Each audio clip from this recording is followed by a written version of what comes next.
Սիրելի հայրենակիցներ, իսկապես կարևոր նախագիծ են քննարկում Տիկին Ավանեսյան, այո, Հայաստանին եւ Հայաստանի բնակչությանը պետք է իսկապես լավ տրամաբանված առողջապահական ապահովագրական համակարգ, բայց այս նախագիծը դա չի ու ինչի դա չի։ Եկեք մի հատ հասկանանք, իմ գործընկերները եւ հանձնաժողովի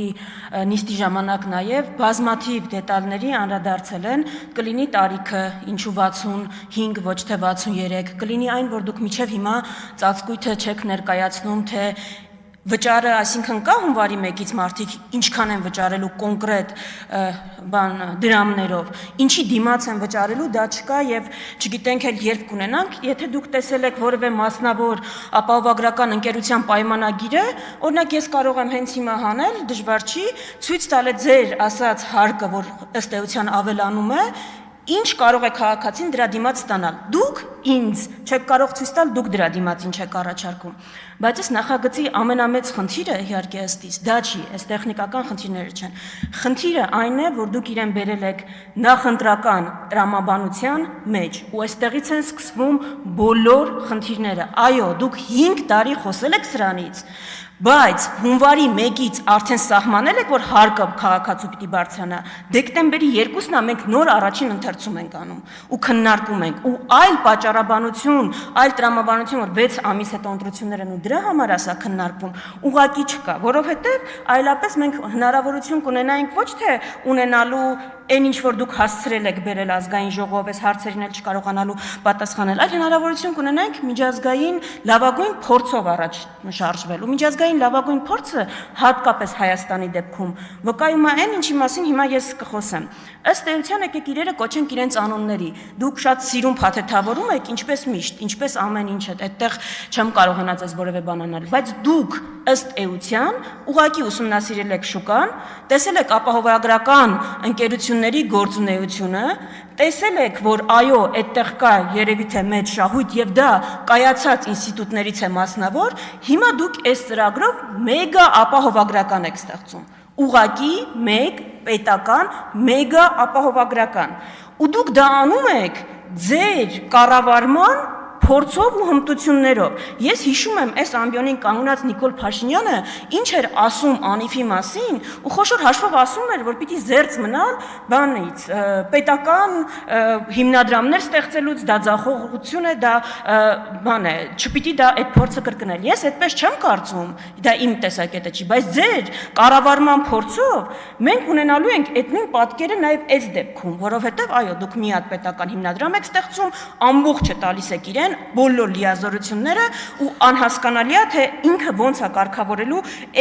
այս կարևորագույն շուկան, իսկ ինչ է լինելու մասնավորների դեպքում։ Մասնավորների դեպքում, որոնց շահույթի ամենամեծ բաժինն է կազմում առողջապահական ապահովագրությունը, զրկվելով դրանից ես կարող եմ կանխատեսել, որ քաղաքացիների համար թանկանալու են մյուս ծառայությունները ապահովագրական ընկերությունների։ Ու հետաքրքիր է, այս բանը ոնց է կարգավորվում։ Իսկ ինչ կարելի էր անել, եթե դուք սա չբերեիք նախընտրական տրամաբանության շեմին, եթե այս նախագիծն էլ, այսինքն այս շատ կարևոր միտքն էլ չավաղաղվեր մի քանի քվեի համար ու աշխարհի լավագույն փորձը ուսումնասիրելով այս դեպքում Հայաստանի դեպքում Հայաստանի ապահովագրական ընկերությունների այս կայացված շուկայի դեպքում օրինակ լավագույնը կլիներ հիբրիդային տարբերակը պետություն մասնավոր համագործակցությունը ու երբ խոսում ենք պետություն մասնավոր համագործակցությունից դա այստեղ մի քանի տարբերակ նշվեց օրինակ ինչն է խանգարում որ պետությունը ապահովեր բազայինը այսինքն նվազագույն անհրաժեշտը մասնավոր ընկերությունները ապահովեին մյուս փաթեթները, որը քաղաքացին կուզենա ձեռք բերել եւ որը հիմա 100 հազարավոր քաղաքացիներ ունեն իրենց ապահովագրական փաթեթներով։ Դուք այստեղ մի հատ տարօրինակ բան ասացիք, ճիշտ ասած խնդրում եմ մի հատ դրան անդրադառնալ։ Ինչ է նշանակում միջազգային կազմակերպություններում աշխատող մեր քաղաքացիներին այս օրենքների փաթեթը չի վերաբերվում ու իրանց ապահովագրությունը կարգավորվում է միջազգային պայմանագրերով։ Մի հատ այդ կբացատրեք միջազգային պայմանագրերով ապահովագրությունը ոնց է կարգավորվում ու հստակ ոնց է հունվարի 1-ից իրենք 10,000 դրամ չեն վճարելու այս բանի համար, եթե 200,000 դրամից ավել են ստանում, վճարելու են, ամբողջ հարցը դա է, վճարելու են եւ իրենց համար էլ այս համակարգը պարտադիր։ Եթե պարտադիր չի, մի հատ բացատրեք, որովհետեւ ընդհանրապես բանա շփոթ է դա առաջացնում։ Այսինքն կոնցեպտուալ առումով, այո, տրամաբանված, մտածված առողջապահության ապահովագրական համակարգ մենք ոչ միայն ուզում ենք ունենալ, այլ ես գիտեմ տասնյակ հազարավոր քաղաքացիներ, որ պատրաստ են դրա համար վճարել, որ իրենք ունենան եւ իրենց ծնողները ունենան։ Բայց այս օրենքների փաթեթը դրա մասին չի, որովհետեւ ինքը ի սկզբանե դրված է եղել նախընտրական տրամաբանության մեջ, ու մենք հիմա հապշտապ քննարկում ենք, որ ուղղակի միջև ընտրությունները դուք կարողանաք մի քանի քաղաքացու քվեն սրանով բերել։ Սրանով է ամենամեծ վնասը, որ այս նախագծին հաստատվում է։ Երկրորդ ամենակոնցեպտուալ հարցը հասցրվում է, ամենակոնցեպտուալ հարցը նման համակարգ քննարկելու առաջին թիրախը պիտի լիներ առողջապահության համակարգի առաջնային օղակը, պոլիկլինիկաները, որոնց վրա դուք ծանրաբեռնվածություն այս նախագծով